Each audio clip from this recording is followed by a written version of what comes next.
side plan floor plan elevation ហើយនិង section AA គឺជាអ្វីទី1 side plan side plan ជារូបភាពធំមួយដែលបង្ហាញអំពីអគារតិចឬក៏ច្រើនដែលរុំព័ទ្ធជុំវិញទៅដោយ environment ផ្លូវទេសភាពចំណតឡានហើយនិងរចនាសម្ព័ន្ធជាច្រើនបន្តមកទៀត floor plan ដែលមានទិដ្ឋភាពមើលពីលើចុះក្រោមនៃអគារទាំងមូលឧទាហរណ៍ថាបើសិនជាយើងពុះអគារនឹងជាខ្សែផ្ដេកពេលមើលពីលើទៅយើងនឹងឃើញប្លង់បាតនៅខាងក្រោមវាជា layout មួយដែលបង្ហាញអំពីជញ្ជាំងទ្វារបង្អួចបន្ទប់ហើយនិងរបៀបភ្ជាប់ពីលំហមួយទៅលំហមួយទៀតរីឯ elevation វិញវាជាប្លង់រាបស្មើនៃផ្នែកម្ខាងទៀតនៃអគារទាំងខាងមុខខាងក្រោយឬក៏ចំហៀងយើងនឹងបង្ហាញឲ្យគេឃើញអំពី information មួយចំនួនដូចជា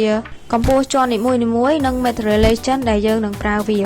ចុងក្រោយគឺ section យើងកាត់អគារជា vertical line ខ្សែបញ្ឈរដើម្បីឃើញ structure ទាំងមូលវាមានដូចជាកម្ពស់ពីដានស្រទាប់ជញ្ជាំងជម្រៅគ្រឹះហើយនិងព័ត៌មានលម្អិតអំពីចន្ទាផងដែរហើយគំនូរប្លង់ទាំងអស់នេះ professional គេប្រើ tool ដូចជា AutoCAD SketchUp ឬក៏ Revit